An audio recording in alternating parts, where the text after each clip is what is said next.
You may have noticed that the president likes to tweet a lot, and then some more. In fact, he tweets so much that he's tweeted about me. Well, not me specifically, but people like me. In some of his tweets and his speeches, he has called us disgusting, absolute scum, and my personal favorite, the enemy of the people. Now, despite what the president may think of people like me, I love being a journalist. And it's something I've done for nearly 20 years. Every day is different than the last, and depending on where I'm sent, it can be a grand adventure. But I also happen to think that journalism is important and plays a key role in our democracy. And so when I hear the president talk like this, I have to admit that I sometimes laugh or roll my eyes. And yet, I think this is the incorrect response.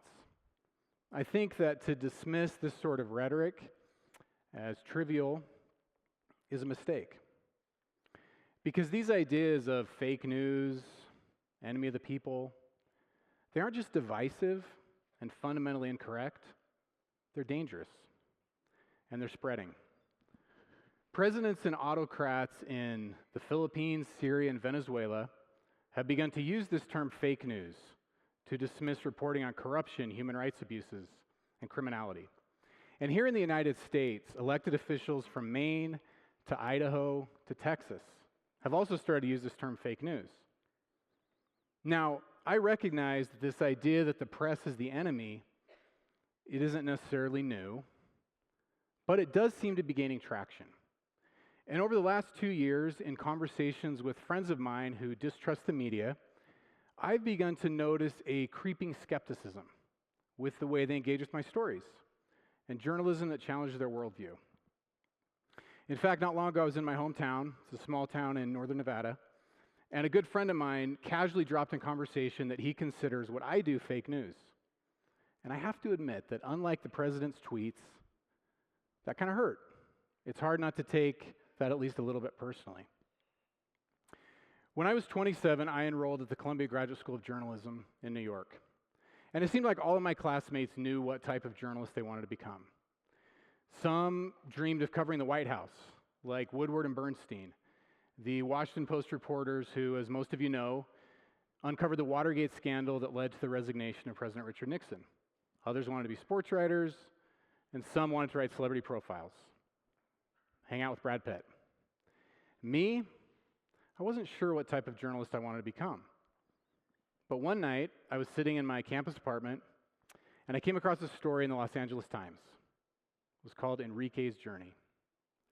And it told the story of a boy and his quest to find his mother, who had gone north across the border to earn money and send home to her family. In painstaking detail, the journalist Sonia Nazario retraced Enrique's journey. She rode atop the same trains he had through central Mexico. She even hitchhiked on an 18-wheeler, as Enrique had done, to get across the border. When I finished reading that story, and I still vividly remember this, because it was one of those transformative moments we all have in life, I was moved, literally to tears. And part of that was it changed forever how I saw the illegal immigration debate. But it also showed me the power of journalism. In that moment, I realized that when done right, journalism has the power to take us to places we've never been. It can help us walk in the shoes of someone we seemingly have little in common with. And in that moment, I knew what type of journalist I wanted to become. Now, believe it or not, in this era of fake news, enemy of the people, there was a time when journalists were held in high esteem. In 1968, for example, CBS Nightly News anchor Walter Cronkite ended a special broadcast on the Vietnam War with an editorial. You see, Cronkite had actually been to Vietnam, and during his time there, he had come to conclude that the narrative pushed by the Pentagon, that we were winning the war, was a lie. We were losing, and it was time to bring the troops home. President Lyndon Johnson was watching that night from the Oval Office, and he reportedly turned to an aide and said, "If I've lost Cronkite, I've lost Middle America." It's hard to imagine any journalist having that kind of sway today. And I wonder, what's changed?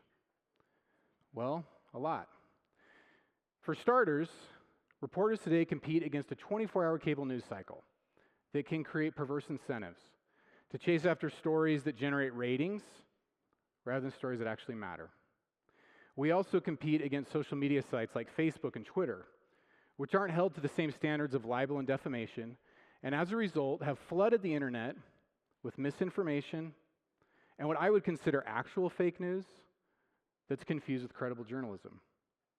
And due to massive layoffs in newsrooms across the country, including those I've worked in, many journalists no longer have the time or the resources to pursue the sort of investigative journalism all of our communities need. I also think that, to be fair, if we're going to talk about the distrust in the media, at least part of the blame lies at the feet of the press. It is true, we can be biased and sloppy, too arrogant to question the quality of our sourcing or our own assumptions.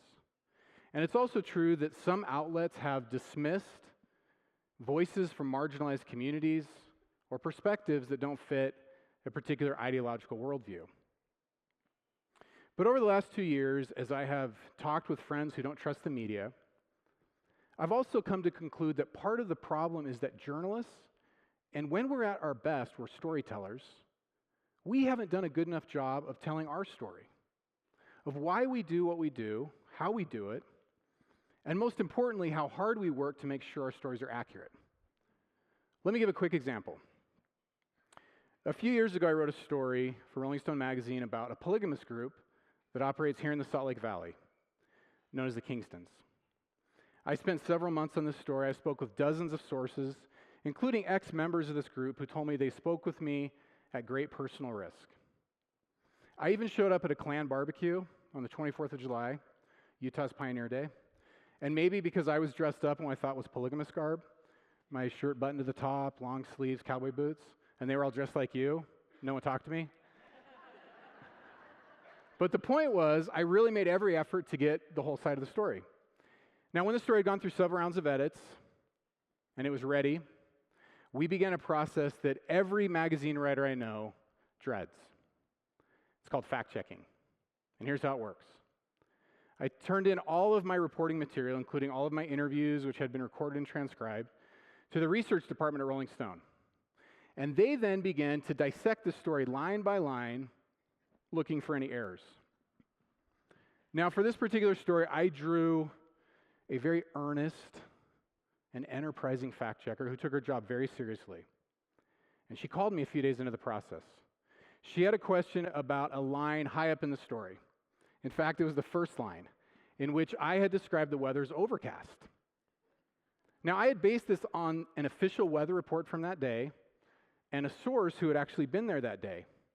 But this fact-checker, taking her job very seriously, had tracked down a source on my reporting memo who had declined to speak with me, and this source couldn't remember if the weather was overcast. And so for what felt like 15 minutes, we went back and forth about what was more accurate. David Sedaris, he's a writer I'm sure many of you have read, he's hilarious. He had a similar experience with The New Yorker. He wrote an essay, and in that essay he included this incident from his childhood in which he had bribed his sister for an extra chicken wing for 10 cents. The fact checker called David Sedaris' sister Amy and said, had this really been 10 cents? She said, no, it was 20. So the fact checker called David Sedaris back. What was it, David? Was it 10 cents or was it 20? Does it really matter? In the grand scheme of things, if it doesn't change the overall story, does such an inconsequential detail really matter? If you're the New Yorker, it does in fact matter. Because if the pursuit of truth is your ultimate goal, every fact matters. And here's an important thing to understand about journalism that I think is often misunderstood. It is the pursuit of truth. And that is a very inexact and difficult science. Memories are unreliable. Was the sky overcast that day or was it clear? Was the chicken wing 10 cents or was it 20? And that is why good journalists, in my opinion, are humble enough to recognize the limitations of our methods and to approach every story with a certain spirit of skepticism. When I was in journalism school, I learned the following phrase. If your mother tells you she loves you, check it out. The point is, my mother loves me. The point is to question everything, especially our own assumptions. Here's something else that good journalism does. It tells us truths that make us uncomfortable. And I'm going to tell a truth now that, depending on your political leanings, might make some of you in the audience uncomfortable.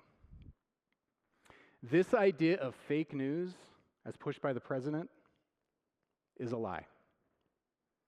We do not publish stories that we think are false or that we even have suspicions are false. Libel, defamation laws, and very expensive lawsuits that terrify publishers and owners are one reason. Another is that our credibility is our business. If our readers can't trust us, we lose them. Now, that isn't to say that newspapers never make mistakes or have never published stories that turned out to be false. We do. But when we do, we own up to it publicly, pointing out our own screw up in the form of a correction. And journalists who are caught fabricating stories, they're not just fired, they're pushed from the profession. Pariahs never to return, from Janet Cook to Jason Blair to Stephen Glass. Despite what the presidents of Syria, Venezuela, the Philippines, and the United States may insist, we are not living in a fake news era. We are, however, living in an era in which the very concepts of fact and truth are under attack. And there's a reason for this. Autocrats and wannabe despots thrive in an environment in which people are confused and can't distinguish between misinformation and truth. Facts become tribal and emotional. Reality is distorted, and in such an environment, reporting on criminality, corruption, and human rights abuses can be dismissed by those with the most power as nothing more than fake news. Our founders understood these dangers, and it's why they enshrined only one profession in the Constitution, the press. They understood that a truly free and independent press is the cornerstone of our democracy and the first line of defense for the institutions that protect it. Last year, after yet another attack on the press by our president, the outgoing junior senator from Arizona, Jeff Flake, he took to the Senate floor and he delivered an impassioned speech in defense of journalism and its role in our democracy. Here in America, he said, we do not pay obeisance to the powerful. Instead, we question the powerful most ardently, for it is our birthright and a requirement of our citizenship to do so. Despite what the president says, I am not the enemy. In fact, I would argue that in our divided nation, journalism can be an answer. It can increase empathy and understanding, as it did for me reading Enrique's journey, and decrease fear and superstition. It can unite us by reminding us that deep down, we have far more in common than we do differences. As journalists, we must do better. We must remember that we are public servants, a charge perhaps some of us have forgotten. Our goals should not be internet page views or ratings or even profits. Instead, we must tell the truth and hold the powerful accountable, even if we lose advertisers and subscribers in doing so. And as citizens of a republic that depends on an informed and engaged electorate, we must not turn a blind eye to attacks on the press or fact or retreat from engaging with the news because of the divergent and diverse voices. Instead, we should seek out credible journalism from all sides of the political spectrum to gain a better understanding of our nation and the people living in it. And above all, as Senator Flake said, we must be allies of the truth and not agents in its destruction. Thank you.